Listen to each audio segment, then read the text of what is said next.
We actually have repped a situation to stay in the end zone on the opening kickoff. How about that? How many bad things you write about me on that play? Not as many as you would think. Okay.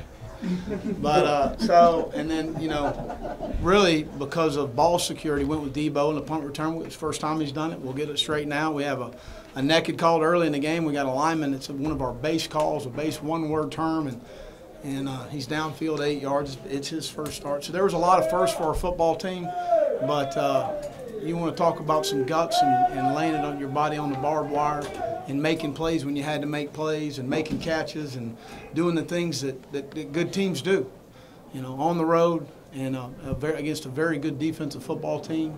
I can't tell you how proud I am of our staff and our entire strength staff and the preparation for the first game and how our guys responded in a very, hostile situation. And it didn't go well early. And I'll be as honest as I can be. It's one of the things I told our staff. I said, I'm really worried if it doesn't go well early. How will we respond? I have no idea. And they responded the way you respond. And we'll build on this. And there are so many things to correct. Thank goodness we got the weekend to work, and we'll work every minute of it to get it prepared and get it right to go to Mississippi State next weekend. But it was a great win. So proud of our guys. We got banged around a little in the run game on defense there. We got displaced in some gaps. We'll get that corrected, but just some really gutsy plays offensively and defensively as the game wore on, and extremely proud of our football team. I'm proud to be the head coach of South Carolina and open up for any questions. Well, you said you were confident in Elliott up to 52 yards through fall camp. What made you confident today at 55? Well, we felt in pregame because the wind was blowing that way. Coleman felt he was good from 38. 38 in, so meaning that'd be 55, 56 yarder. So we felt good from that range because of the wind.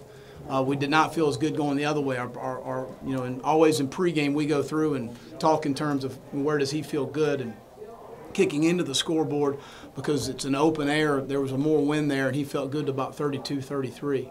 So given the situation, obviously 3rd and 6, I thought they'd call a timeout to save some time at the end of the game because the timeouts at the end don't matter. I mean, at the end of the day, it's time on the clock. So, but they didn't, and we were able to milk the time down and got exactly the look we wanted, knowing we'd go out there with them having one timeout with about 38 to 42 seconds in the game to play. And I had total confidence he was going to hit the thing. I mean, the guy's really good, and he's been a good kicker for a long time. And we're going to have to win some games like this. That's kind of that's kind of our MO right now. What did you say to him, if anything, before the kick, and what did you say to him after the kick? Well, I didn't say anything before or after. I want to make sure he kicked the ball good on the kickoff, and sometimes he feels good about himself. So I didn't say anything. I just congratulate him in front of the whole team in the locker room. And the guy's a senior. The guy's been in that situation how many times? Y'all know better than I do. So he's been in a lot. We create so many 1 minute, end of game, end of half situations during practice week. I can't tell you how many times he's hit that field goal numerous times since I've been at South Carolina. And I know for a fact, having scouted South Carolina, he's hit them up before. So I had total confidence. Immediate impressions of your quarterbacks? Well, we just, Brandon, we moved the football with Brandon. We got to take care of the football, and that's why really we went back with Perry in the second half. We knew it was a 10-point ball game, and, we're going in the red zone to score there. We just got to secure the ball better.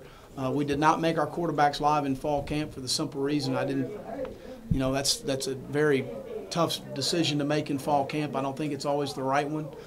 So we did it in spring, and we had good ball security. We did thud tackle the quarterbacks in drill work so they would get hit with the ball in their hand. Obviously, we didn't do it a good enough coaching job. But I thought Perry made throws. We dropped too many balls. We had 3 drops over the middle for first downs. Brian Edwards, I don't know how many catches he had, but they looked good. He had 8. It was a true freshman first game. So, made a bunch of big catches. Debo caught the corner ball. Hayden had a couple targets. We got to catch the ball in traffic better in the middle. And we had too many drops. Looking at the offense in the first half, it seemed kind of conservative, maybe playing a little safe. I wouldn't say it was conservative because my last name's Muschamp. You say it's conservative. It wasn't conservative. We took some shots down the field. All right. We had a couple situations in a protection. We busted the protection thinking they're going to even front. They're in an odd front, and we had a guy screaming at Perry. He didn't have a chance to get the ball. So just because my last name's Muschamp, it doesn't mean it's conservative. In the second half, yell at Roper. Y'all going to interview him next week. In the second half, it did open up a little bit. Was it just a passing? No, I think as much as anything, Dave, just in all seriousness, we felt like early in the game because of their 3 down, we were going to get more movement in the run game, and we didn't get quite as much movement as we thought in the run game. Now, we had a couple big runs called back, and we got to get that cleaned up, obviously. It's too many penalties on the day. I don't know how many we had. I'm sure y'all know. 6 or 7. The 7, but one of those was a delayed game, so I'm going to take yours. We said 6, and one of them was intentional. So, you know what I'm saying? You're always trying to add one on. All right, so in that situation, you know, we had 2 runs come out that were pretty good. So we got to get a little bit in the run game. We're a little bit off with some things. We got our down around scheme going in the second half, which is probably our best run. And I wish we'd gotten that going a little bit earlier. But again, we made the plays when we had to make plays to win the game. We have a lot to improve on. They always say you improve the most from your first to second. I hope so. So we need to. Did you see the physical style of defense that you like to see? At times, I thought we got tired. You know, Phil, in the first quarter, when we fumbled the punt, I felt like the wind came out of our sails a little bit. I don't know if we were emotionally spent or physically spent. And so that was a little disappointing. We were not as strong on the perimeter. We gave up some bubbles, and we'll see that all week next week with Dan. They killed us last year with that. So those are things we got to improve on. But you know, there was some good hitting. I thought we tackled well. We've tackled well in camp. We tackled 3 live opportunities in camp, and I felt good about going in. Although our last scrimmage we did not tackle. So, but you know, you never know in the first game how well you'll tackle. I know you wasn't playing for quarterbacks. Was it put in Perry, see how things Well, go, we just want or to see how things went with Perry. We wanted to get Brandon in the first quarter and give him an opportunity. He deserves to play. He deserves to start too. It's just the fact that you looked on our offensive football team. We had Mason Zandy, had the only player that had double-digit starts at the University of South Carolina. That's it. I think we had a combined 6 starts with the rest of the offense. So obviously, as you see from the opening kickoff, that's what young players go through. And I did not want to put Brandon in that situation. I don't think it's good to put a young quarterback in that situation and for him to lose confidence, because we're going to need Brandon McElwain to play well for us this year. And I didn't think that was going to be fair to him. Perry has been to Knoxville. He's been to Baton Rouge. He's been to a lot of places. So he understands what it takes in those situations, and obviously made some really nice throws when we needed it. Well, you know you had to You still got the same plan going forward with those guys? Well, I want to visit with Kurt. Kurt and I are, I trust his opinion, and we'll bounce some things around. But, you know, again, we're going to do what it takes to win games. And fortunately tonight it was a good situation for us. Well, plenty to work on, but walking off that field 1-0, just getting the win. It's at the end of the day. That's really at the end of the day. I'll let you all do all the questions, and then I'll watch the film. When I watch the film Saturday, we're going recruiting tomorrow. So we'll evaluate what we need to do moving forward. And believe me, just sitting there on the sideline, there's a lot to work on. And we got some time to do it. We got a little extra time as a staff to work and prepare our players for Mississippi State. But you can't coach guts. You can't coach toughness. You can't coach relentless attitude. And that's what our guys got. And we'll continue to build on it. How about A.J. Turner, what he gave? Man, he's a good back. Y'all see why we like him. He's a good back. He runs hard. He gained a lot of positive yards, a lot of yards after contact. He is a guy that can crease you and create a big play run because of this. He's got really good top end speed. He didn't have any catches, I don't think, today, but he had 3. He had 3 catches. I must have blinked during those plays.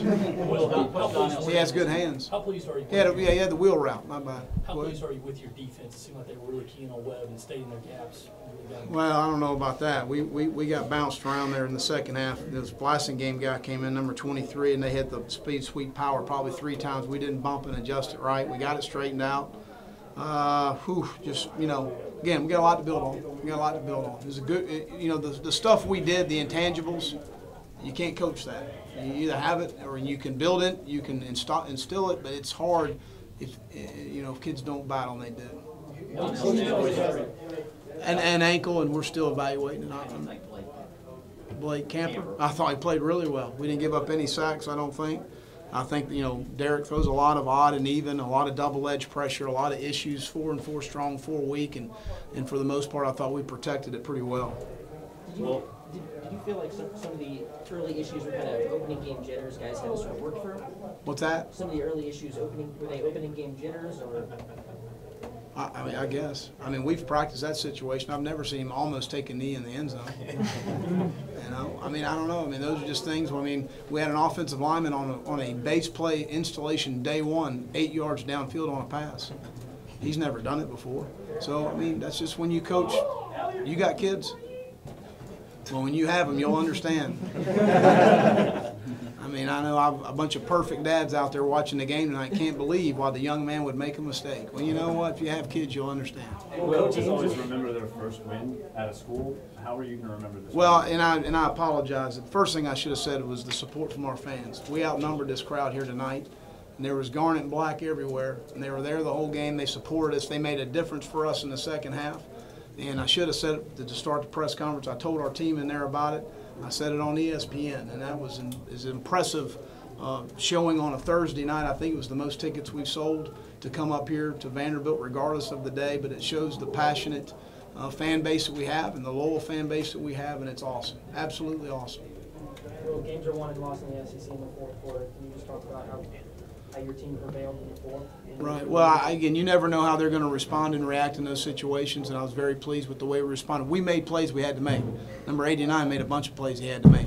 You know, we blocked well. We made good decisions at the quarterback position. Defensively, we got some 3 and outs. We got some stops at the end of the game. We continued to pressure the quarterback, and we kept battling through the adversity. You know, I mean, we get in a field goal situation. You know, we get good pressure. There's no doubt, in my opinion, that Darius English has done a fantastic job in camp pressuring the kicks, and he got in the face. And so, I mean, there's just so many things that you know, there's 6 or 7, 8, 9, 10 ball plays in a game that decide a game. You never know when they're coming, so you got to continue to play and swing, and that's what our guys did. Less than 90 yards in the first half on offense. When you went in the locker room, you had a bunch of young guys. Did you have to pick them up and tell them that? Well, I think it's something you preach in your program every day, that you know, when you play a game, it's a 60-minute game unless you have to go to overtime. So you condition the players. It's a 60-minute game. Now, when you've been seasoned as a player and you understand that, it's a little different maybe than a player that, you know, hasn't been through an adversity and almost taking a knee on the opening kickoff and fumbling the punt return and having a lineman 8 yards downfield. I mean, those are things you can't prepare for in this situation. So that's a little frustrating, but again, you get in that second half and that fourth quarter, those Gamecocks came to play. Was that surprising? No, he's only 180 pounds, but he's really strong at the point of attack. Well, how did you think the offensive line played throughout the game? Good. I mean, I think, you know, didn't give up any sacks. Derek does a really good job of overloads and 4- and 3-down pressures and things. I mean, we got to clean some of the holding. I mean, the first one was a hold. I mean, there's no doubt. I mean, we grabbed a guy there, but they had a lot of twist and movement up front that we got a hat on a hat in the run game for the most part. But they gave a bunch of different looks, and they gave us some issues in the run game. We just got to get those things cleaned up. With the amount of young players that came out and performed tonight, are you optimistic with this team going forward? Absolutely. I mean, regardless of the results tonight, I'm really optimistic where we're headed. I mean, like over the top optimistic about where we're headed. Excited about where we are. I'm really excited about where we're headed because it's just going to keep getting better. And are we going to have some bumps in the road? Absolutely. 100%. Maybe in Starkville. I don't know. But it's not about that. It's about Friday and Saturday and Sunday and Monday and the preparation that our guys put in every single day and buying into the intangible things it takes to have a good program. Not a good team, a good program. That's what we want to have here. We want to have a good program that over a period of time can go through tough times and survive those times and move on to the next situation. So, yeah, I mean, I'm really excited about the guys in the locker room, but it's about the program as well. At the end of the day, is that what makes you the most happy, is the fact that the strength of what you did in July helped to... No doubt. I mean, all the stuff that we did that they bought into, we had very little resistance. They got paid tonight. I mean, as a player, you get paid when you win. And they got to experience the win, and then they can start, the belief factor starts a little bit more for you as a coach. Maybe these guys do know what they're talking about. So I think all of those things continue to kind of snowball for you moving forward. Did you feel like, two more. Did you feel like you guys got to deploy a lot of the range and sort of diversity that this offense can have? Well, you know, we had some tough field position in the first half. That was a little bit of the issue in yardage. We were backed up several times. We certainly, because of the flow of the game, it's different if it's a 35-32 game. You're going to sling it and do what you got to do to win. It's a 10-0 game or a 3-0 game. You know, you can't make a poor decision with the ball backed up. They were going to have a hard time driving the distance. They had a hard time throwing the football. So we knew that going in the game based on the route concepts they called early in the game. They called nothing down the field as a shovel pass or a screen.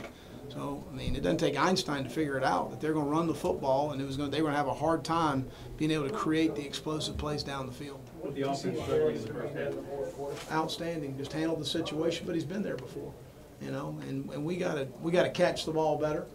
you know, and we got to take care of the football better at that position. With the offense touching on the first half, any consideration to bringing Jake Bentley in the third quarter?